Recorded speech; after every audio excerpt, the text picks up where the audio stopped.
Well, hi folks, time to get the old gutter peas planted out, I think, so I'll just show you how we do that. Couldn't be simpler. These are how they've been growing so far in the little gutters. I'm planting them out a little bit earlier this year than last year. I let them grow a little bit too long last year. I think the roots grew a bit sort of overcrowded, so they're about 1 inch tall now, just starting to get the first leaves opening, so I think that will do. So what I've set my rickety old pea frame up as usual. And all I'm going to do is I've just made a little trench to sort of correspond with the shape of the gutters in front of the mesh, and then it's just a matter of sliding the old peas out of the gutters into the mesh, bedding them in a bit, watering them in, and job's a good one. So I'll just show you how easy that is. So here's the gutter, here's the little trench. It should sort of correspond. So all I'm going to do with these now is just in sections, maybe 1 foot long, just slide it out, just break it off, and then it should easily, in theory, just slide off, as you can see, into the gutter. Just slide a little section off, do another break there. That was quite easy, so I can do a longer length.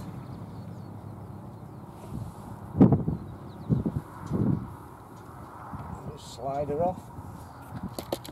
So like I said, couldn't be easier really, and it just gets them off to a bit of a head start. If the weather's really cold and wet, like it has been really, let's face it, it just gets them flying a bit. Ooh.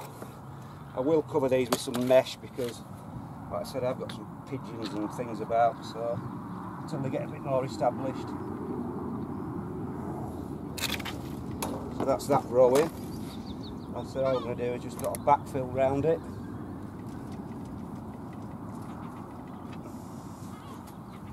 Soil, quite robust of peas anyway. I reckon the best way of getting a good crop of peas is when they're that tall, walk all over your bed and snap them off so they sprout into more plants. I've never had the guts to do that, but that's what they reckon. So I've got another bit. I don't think I've grown enough actually. It's a bit short for this row. I'm about 1 foot short, so I might have to just spread this one out a little bit. Be a few little gaps. Miscalculated, mismeasured.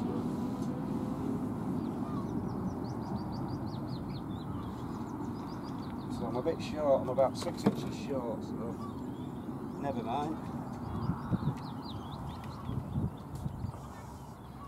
Just chuck a few peas in anyway, just in amongst these, just to fill the row up. So really, I'll just give them a good old watering in. Find my watering can. It's supposed to be the heat wave today, but it's not materialised at all. It's really miserable weather. I suppose it's better if you're transplanting stuff out, you don't want it to be red hot.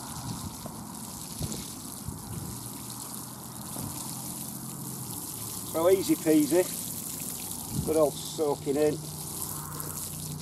and I'll just put the old mesh on, I'll show you how I'd put that on. So just as an added bit of precaution against mice and birds and stuff, I'm just going to put this mesh on. It's 10mm square mesh that I've made into like a trough shape. Just put that over the top, just push it in a bit, and then once I start just about grow through, I can take the mesh off and let them fend for themselves. But it's just a bit of added precaution against the little pests, critters. And it does keep them off. I've never had any mice dig them up through this, so unless they're really determined. So that's it folks, peas planted out. The gutter method, that's what I do, that's how I do it. That's about it folks, see you later.